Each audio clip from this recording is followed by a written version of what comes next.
You never thought that an ancient Celtic night could numb you faster than the sleepy boredom of your school history lessons. Yet here you are, not in a textbook, but in a damp, dimly lit hall where the fire barely warms you and shadows tremble on the walls at every word of the old bard. Around you are those who have long forgotten the taste of happiness, and those who live only through memories, dull, grim, mercilessly detailed.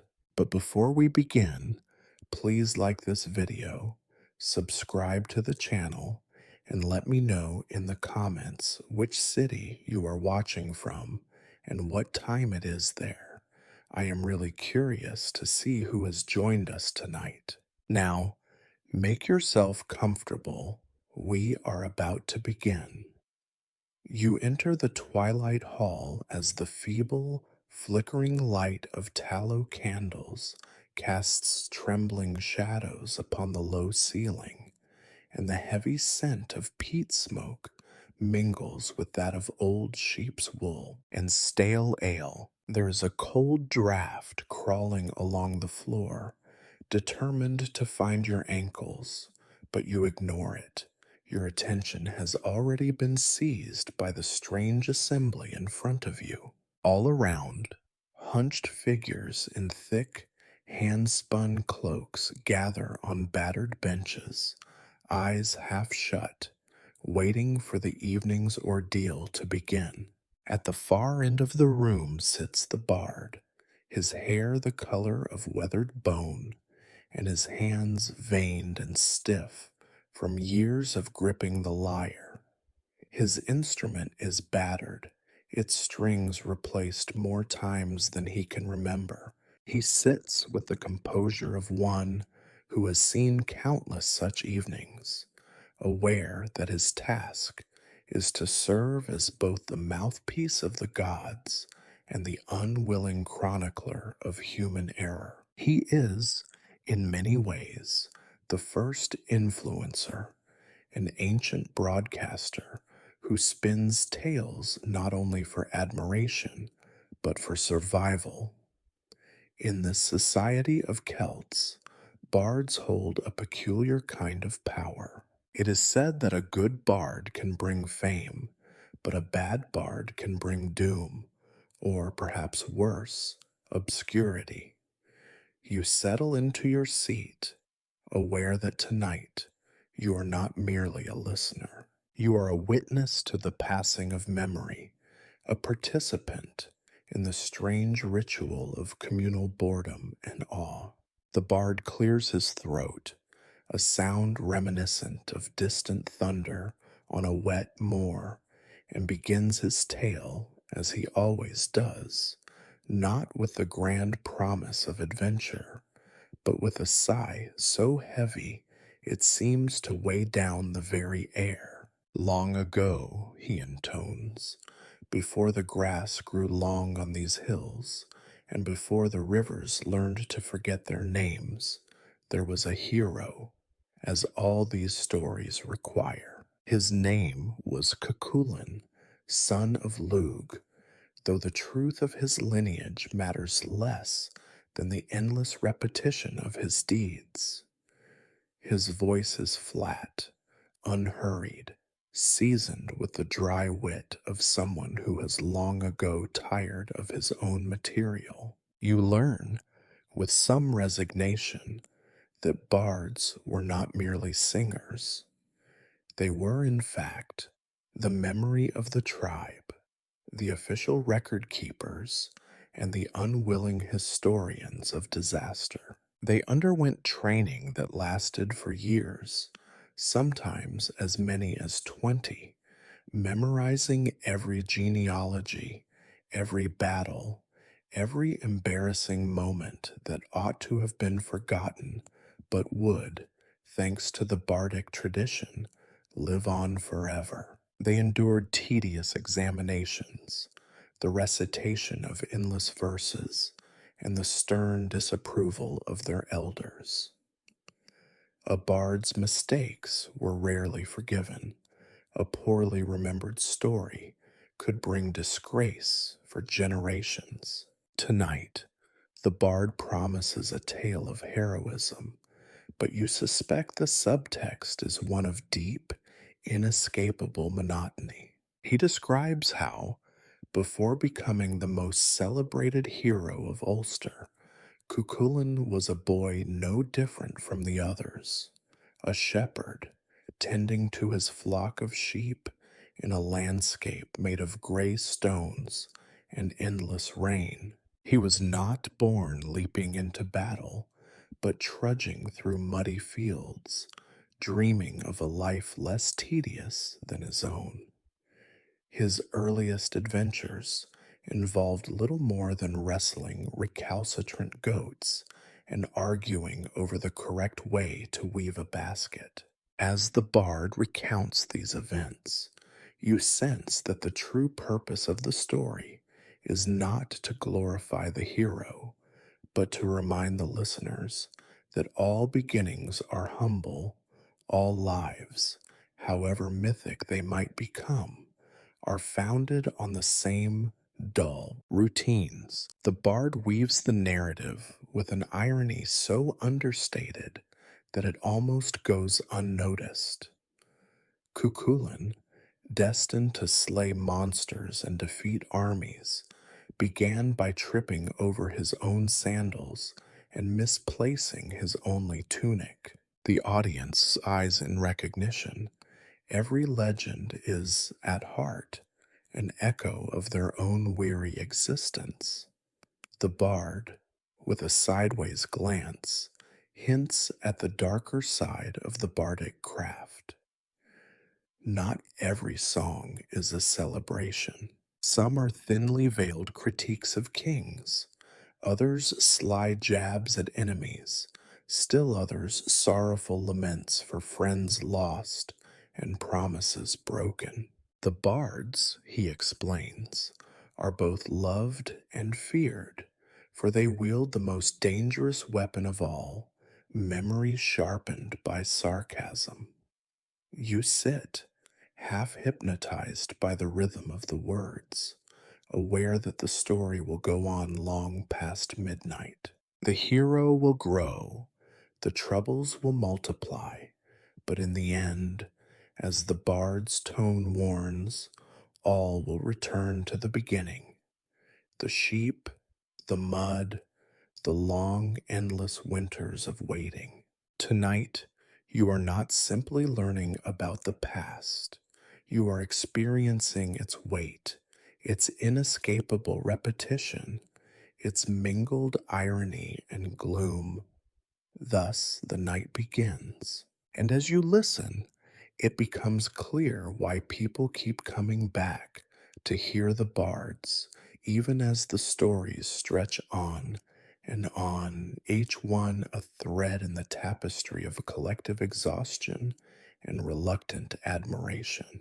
You sit in the half light, still clutching a cup that smells vaguely of sour milk, as the bard's voice draws you further into the tale. The flames from the hearth flicker, casting grotesque shadows of antlered helmets and battered shields on the smoke-blackened walls. Tonight's saga, you quickly realize, will not begin with blood and thunder, but with something far more humdrum.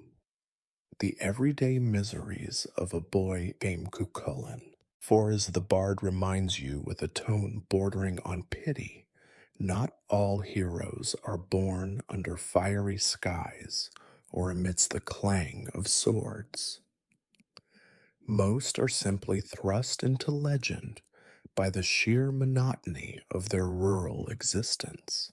Picture the scene, the bard says, gesturing with a gnarled finger, a drizzle that has lasted for what feels like 100 years, a pasture littered with sheep droppings, and a small, muddy boy too stubborn to come inside for supper. The hall stirs. This image is all too familiar. Cuchulainn's beginnings are not marked by prophecy, but by endless chores, gathering thistles, chasing goats with a stick and arguing with crows. You sense that the first of many great Celtic lessons is about to unfold. Before you can defeat giants, you must first survive your family. The bard recounts how, as a child, Cuchulainn was not known for strength or wisdom, but for asking too many questions and tripping over his own feet. His mother, whose patience had been worn away by years of ceaseless rain and relentless livestock, would often threaten to feed him to the fairies if he did not behave. Cuchulainn, never one to take warnings seriously, took to wandering the edge of the woods, searching for trouble or, at the very least, a few moments of relief from the all consuming tedium of village life. It is here, in the drizzling half dark, that you learn the Celts' true mythology is less about gods and monsters and more about boredom and survival. The bard describes how the villagers invented rituals for every occasion, not out of faith, but because they needed something, anything, to break the monotony. There were rites for the first rain, for the last frost, for the birth of a lamb, for the death of a chicken, for the mending of a broken fence. Every event, however minor, was assigned a song, a superstition, a tale. You are forced to admit that this was a kind of genius. In a world where nothing ever changed, they created meaning out of repetition, comfort out of sameness. Cuchulainn's first real test is not a battle, but a riddle contest. The local druid, a man who smells of boiled roots and disappointment, challenges the children to answer questions about things nobody truly cares to know. What color is the sky when the wind comes from the west? How many drops of dew does it take to fill a shell? The answers do not matter. What matters is the endurance, the willingness to sit in silence while the elders drone on about the ancient laws of sheep shearing. This, you realize, is the foundation of heroism in the Celtic world, the ability to withstand boredom without complaint. When Cuchulainn finally comes of age, an event marked not by a grand feast, but by a sudden realization that nobody else will fetch the water if he does not, his life begins to change. The bard describes in excruciating detail the daily chores that follow: hauling buckets from the river, tending to the perpetually ill-tempered geese, patching leaks in the family hut with handfuls of moss. All the while, his elders lecture him on the importance of duty, honor, and the proper folding of cloaks. You can almost feel the years slipping by, one indistinguishable from the next, a slow procession of gray mornings and muddy evenings. It is only when a neighboring chieftain's herd of cattle disappears that Cuchulainn gets his first taste of adventure. Of course, adventure, in this context, means walking 12 miles through the rain to retrieve a cow that has wandered off. The bard recounts the journey with the sort of forced enthusiasm you might reserve for describing the drying of paint.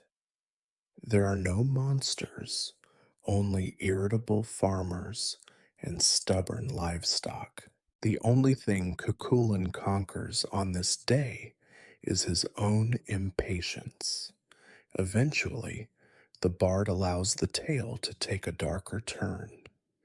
The village is threatened, not by invading armies, but by rumors, always the first sign of trouble in Celtic lands. A distant neighbor claims to have seen a giant in the woods. Another swears that the well has been cursed. The villagers, desperate for excitement, seize upon these stories, and soon Cuchulainn finds himself volunteered to investigate. You sense the resignation in his step as he trudges into the forest, armed only with a battered club and the half-hearted blessing of the village elder. The confrontation with the giant, when it comes, is spectacularly anticlimactic. The so called monster turns out to be an old man, drunk and lost, wearing a tattered bearskin. The villagers, disappointed but unwilling to let a good story go to waste, declare Cuchulainn a hero anyway. Songs are composed, banners are waved, and for a brief moment, the endless cycle of chores is interrupted. Yet the bard's voice drips with irony. Cuchulainn's greatest feat is not the defeat of a giant, but the survival of the boredom that preceded it. The tale closes with Cuchulainn returning home, caked in mud and none the wiser. The bard offers a final, weary reflection. In the Celtic world, heroism is less about courage and more about endurance.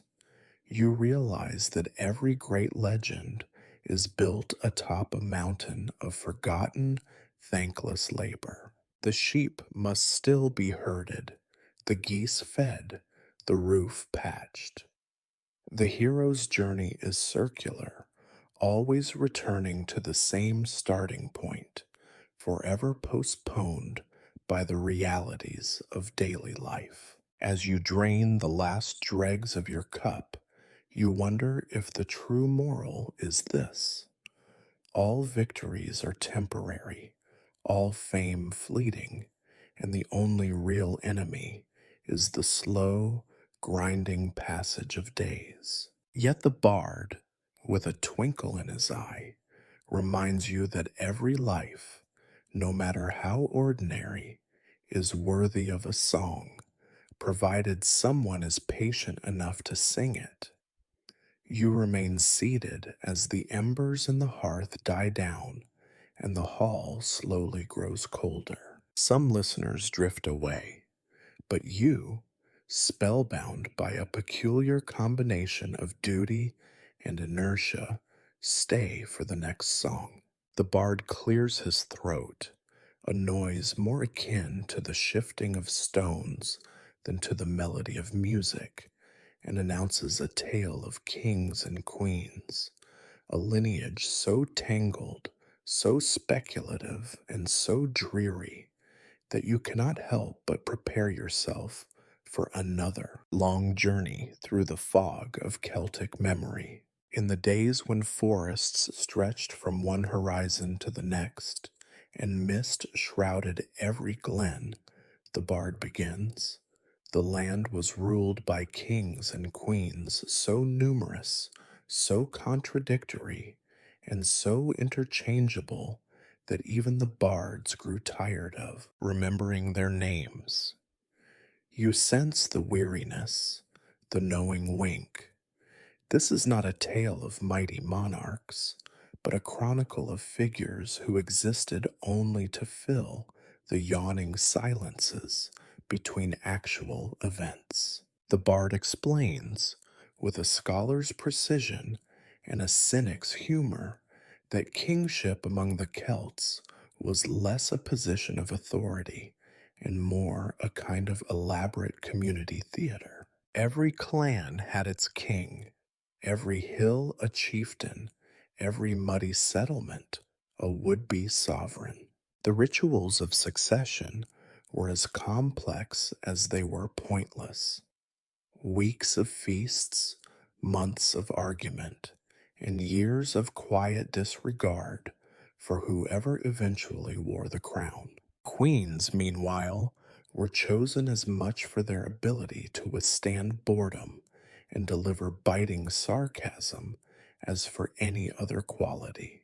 The only certainty, the bard declares, was that no king's rule would last more than a few seasons before being supplanted by a cousin, a rival, or more commonly, a particularly aggressive sheep. You are introduced to Queen Medb of Connaught, whose historical existence is so debatable that the bard feels compelled to list at least three alternate spellings of her name, as well as two competing birthplaces and four possible fates. Her reign, such as it was, is remembered not for victories or wise rulings, but for her remarkable talent in inciting endless quarrels over cattle, marriage, and the proper distribution of mead at feasts. The bard lingers on the infamous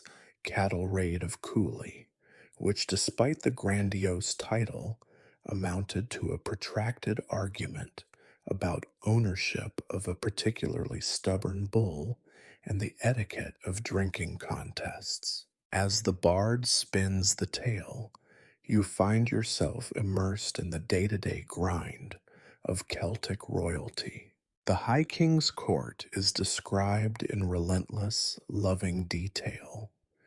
Endless councils where every chieftain seeks to outdo the others in verbosity. Lavish banquets where the food is cold and the music out of tune. Ceremonial duels that end in apologies and awkward handshakes. Every moment is governed by laws so arcane and contradictory that nobody, including the bards, pretends to understand them. The bard pauses to recite an ancient statute requiring all disputes over poultry to be settled with riddles, and another that forbids the wearing of green on alternate Thursdays, lest the spirits be angered. You come to realize that the true drama lies not in the grand sweep of history, but in the petty squabbles and procedural mishaps of those tasked with running a kingdom. The bard dwells at length on a notorious banquet, during which three rival kings attempted to claim the same seat of honor, resulting in an impasse that lasted until dawn and ended only when the cook's dog fell asleep under the table. Another tale centers on a queen's disastrous attempt to institute a new hairstyle among her attendants, sparking a decade-long feud with a neighboring clan known for its devotion to elaborate braids. The bard's voice, now drier than the bones of a saint, laments the fate of these monarchs.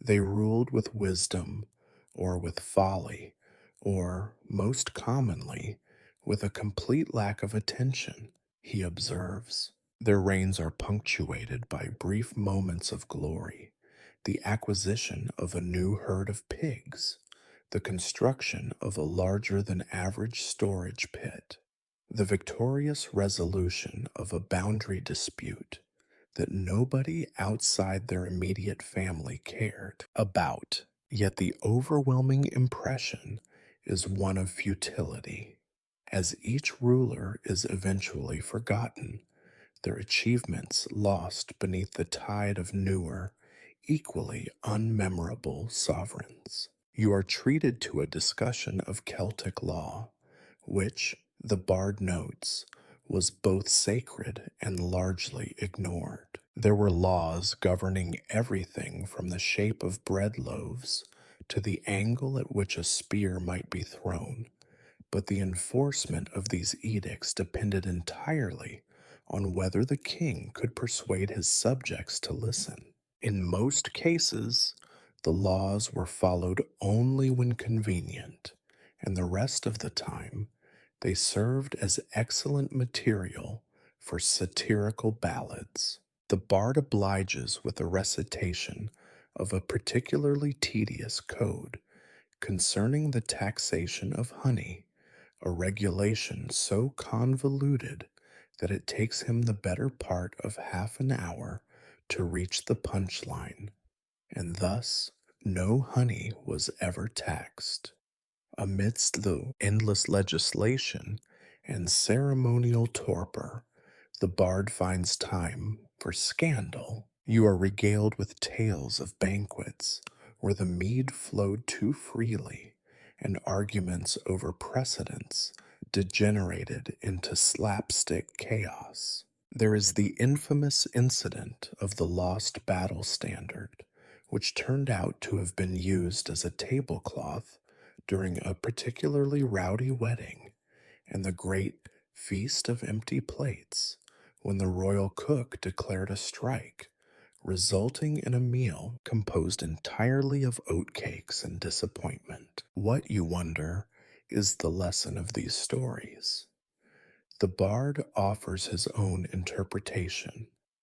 The purpose of kings and queens is not to inspire or to lead, but to provide the raw material for bards desperate to fill their repertoires. Every coronation, every abdication, every pointless feud adds a verse to the ever expanding tapestry of Celtic memory. The details may change, the names may be forgotten, but the pattern remains the same, a ceaseless cycle of ambition, mediocrity, and resignation.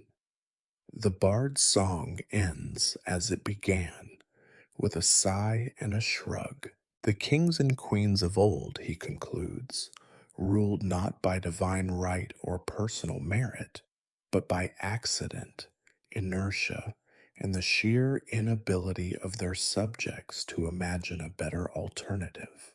Their greatest achievement was to endure, however briefly, in the minds of those forced to listen to their stories. As the hall grows quiet and you contemplate the long, slow decay of royal power, you realize that history's true burden is not the memory of greatness, but the obligation to remember what was merely average. And so the tale lingers, like the echo of a half-remembered tune, a record of leaders whose reigns were measured not in years, but in the number of verses required to render their boredom immortal.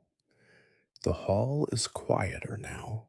A faint drizzle has begun tapping the thatched roof in the patternless rhythm of long, lonely nights. You remain among the diehards, those listeners immune to the threat of bed or boredom, perhaps simply too cold to leave. The bard lifts his weary head and, with a knowing sigh, promises to tell the longest and saddest of all songs. The tragedies that shape legends and the unnoticed fleeting joys that slip like water between ungrateful fingers. He begins with a warning. In the Celtic world, happiness is a brief and awkward guest, while sorrow finds a permanent place by the hearth. Love, he intones, has destroyed more heroes than war.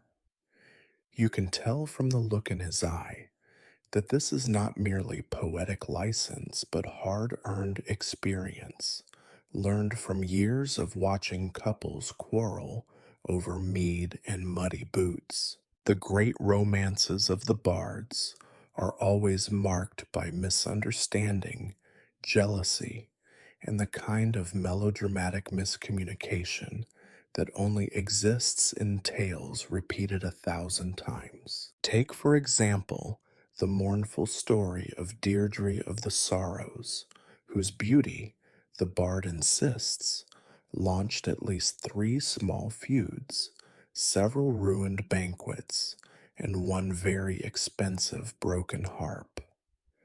Her tragic end is recounted not in a single act of violence, but in a succession of tiny, entirely preventable mistakes, a missed message, a misplaced token, a fatal misreading of a drunken prophecy. The lovers flee from castle to cave, pursued by enemies, and more often by their own foolish decisions. The bard pauses at each unfortunate turn, as if daring you to spot the moment when a little happiness might have changed everything, but you never can. You realize, with growing unease, that in these songs, happiness is never the point. Even the brief moments of contentment are described with suspicion, as though any unguarded smile might anger the gods or invite disaster. There are feasts where the wine flows and the fires are warm, but these are always the preludes to disaster.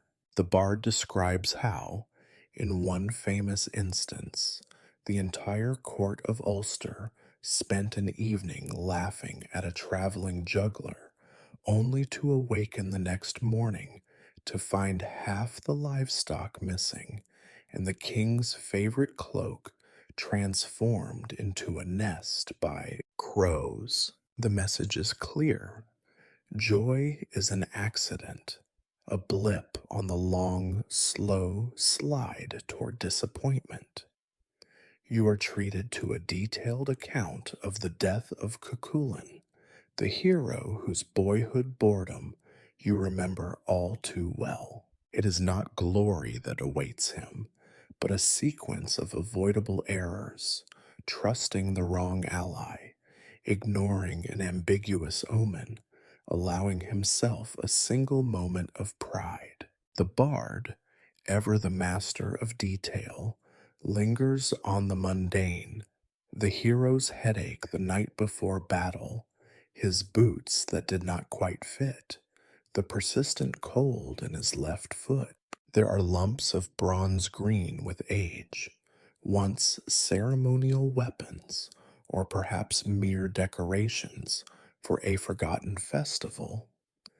These relics do not speak directly, but their silence is eloquent. By the time Cuchulainn finally falls, his passing is less a moment of tragedy than a sigh of relief, both for himself and for the long suffering audience. The bard's irony is sharpest here. The mourners wail, the poets weep, but life in the village continues with unremarkable efficiency. Someone must gather the firewood, someone must mend the fence. There is gossip at the well. Was the hero really so great? Or was he simply the only one willing to walk that far in the rain? You notice how, for every grand tragedy, there are a dozen little moments of happiness. The laughter of children chasing chickens, a stolen loaf of bread shared behind the smithy, the pleasure of finding dry socks on a wet morning. Yet these moments go unsung, lost amid the ceaseless drone of sorrowful ballads. The bard, perhaps feeling the weight of his own song, pauses to recount a different sort of tale, a minor disaster, a household accident elevated by the passage of time into something like epic misfortune. Once, a chieftain's wife dropped a pot of stew into the fire, feeding the clan on nothing but burned onions and scorched pride for a week. The resulting grumbling and flatulence became the stuff of legend, recounted in song long after the taste of failure had faded. True sorrow, the bard observes with a smirk, is remembering the smell of your own mistakes. History, in the bard's telling, is not a steady march toward greatness, but a haphazard stumble from one minor calamity to the next. He lists the ordinary disasters of life, rain that ruins a wedding feast, a plague of mice in the grain store, the dog that runs away with the chieftain's prized cheese. Each is given the same weight, the same mournful melody as the fall of kings or the deaths of heroes. Tragedy is, above all, democratic. But then the bard grows quiet, his voice softening. He sings of a pair of lovers who, against all odds, simply grow old together. Their names are forgotten, their story nearly lost among the greater sorrows, yet they find a measure of peace in the everyday, watching the sun rise over the fields, laughing at old jokes, enduring each other's flaws. Their happiness, while small and unimpressive, is more lasting than any victory in battle or crown won at great cost. You notice for the first time a glimmer of hope beneath the heavy shroud of melancholy. Yet the bard does not let you escape so easily.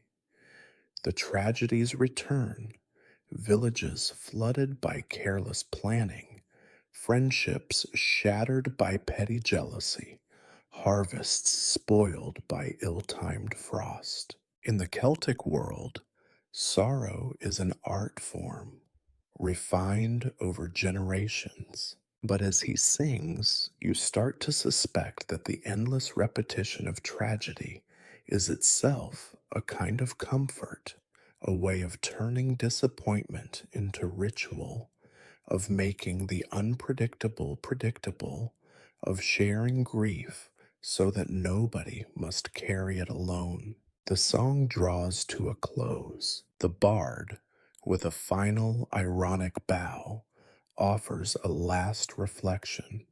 The greatest tragedy, he says, is a song that never ends, a story that nobody dares to interrupt. And as the last notes fade, you find yourself strangely soothed. Perhaps it is not happiness that matters most, nor sorrow, but the act of remembering both, of telling the stories, however bleak, that weave together the fabric of ordinary, extraordinary life. You remain seated long after the last echoes of the previous song fade into the shadows, surrounded by the soft hush that follows any long recitation of loss and longing. The hall is emptier now. Most have drifted out, wrapped in their cloaks, muttering about the lateness of the hour and the stubborn damp that never quite leaves these stones. Only you, a few sleepless elders, and the bard himself remain, as if caught in the quiet undertow of history that refuses to let go. The bard stretches his hands, knuckles cracking, and with a tired smile promises one last song, not of heroes or kings or tragedies, but of the bards themselves, and the strange, lingering compulsion to keep singing even when the world is deaf with forgetfulness. He begins not with a flourish, but with a confession. The work of the bard is as much burden as blessing. For every song sung before a roaring fire, there are 20 recited in smoky corners to distracted listeners, and 100 more muttered into the void for no audience at all. The bards, you learn, are not sustained by applause or gratitude, but by something far stranger and more persistent, the knowledge that memory itself is both a curse and a comfort, a shadow that clings to every word. The bard paints a picture of the slow disappearance of his own kind. Once, every village had a singer, every family a story, every occasion a verse. But as the centuries wore on and the world grew noisier, the role of the bard faded into the background, displaced by more practical concerns and the relentless march of progress. The ancient songs, with their convoluted genealogies and endless lamentations, became curiosities, performed more out of obligation than devotion. The bard's voice grows quieter as he describes the loss, not just of music or memory, but of a sense of belonging, of being woven into the great tapestry of a people who remembered their dead and celebrated their living with the same stubborn persistence. Yet he insists the urge to sing never truly disappears. There is always someone, an old woman by the fire, a curious child, a traveler seeking shelter, willing to listen, even if only for a moment. And so the bards continue, spinning new tales from the threads of old ones, reshaping legends to fit the concerns of each new audience, finding in the act of repetition a kind of solace, even when the stories themselves bring only weariness. It is not glory that drives us, he says, but the refusal to let silence win. You are invited to consider the mechanics of this endless cycle. Each song is a palimpsest, layers of meaning and memory overwritten, erased, and written anew. The details change. The names of the heroes, the dates of the battles, the causes of the feuds. But the pattern is always the same: suffering and endurance, loss and longing, moments of fleeting joy threaded through with resignation. The bards, with their sharp tongues and sharper wits, transform these universal truths into something almost beautiful in its inevitability. The bard shares, with no small amount of grim humor, the fate of forgotten songs. Some are lost forever, swallowed by the indifference of time. Others are reborn, reshaped by new generations who add their own embellishments and misrememberings. He describes the odd afterlife of certain ballads, how a tale of heroic death, originally sung to honor a distant ancestor, becomes a lullaby for restless children, or how the tragic history of a lost love is whittled down to a single proverb muttered at weddings. In the end, he notes, the only certainty is that no story stays the same, and no memory is ever truly reliable. And yet, there is a comfort in this impermanence. The act of remembering, however flawed, is itself an act of resistance against oblivion, against the grinding sameness of days, against the cold that waits outside every door. The bard, wrapping his thin cloak tighter, observes that perhaps the greatest legacy of the Celts is not their heroes or their battles, but their stubborn refusal to let the past disappear without a fight. If history must be boring, he jokes, at least let it be a boredom we all share.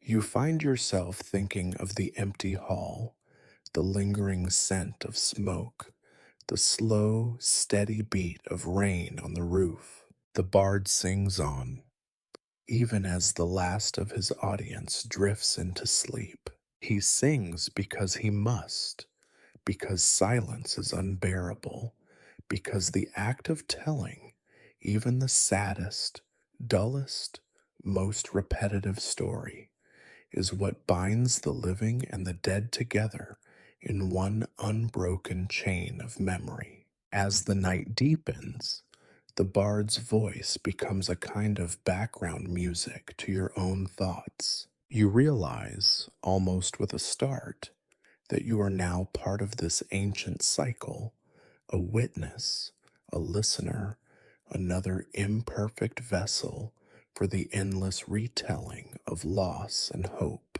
The stories may fade, but as long as even one person remembers, the chain endures. In the end, the bard offers no great revelation, no dramatic finale. Instead, he leans close and whispers the last unwritten moral that the real heritage of the Celts is not in the greatness of their heroes, but in the endurance of their boredom, their capacity to transform sorrow into song, and their stubborn hope that someone someday will still be listening. The song is over, but the silence that follows is full of possibility. You rise, cloak wrapped against the chill, and step into the night, carrying with you the weight of 1,000 half remembered stories, the echo of a voice determined not to be forgotten, and the peculiar comfort that comes from knowing you are, after all, not alone.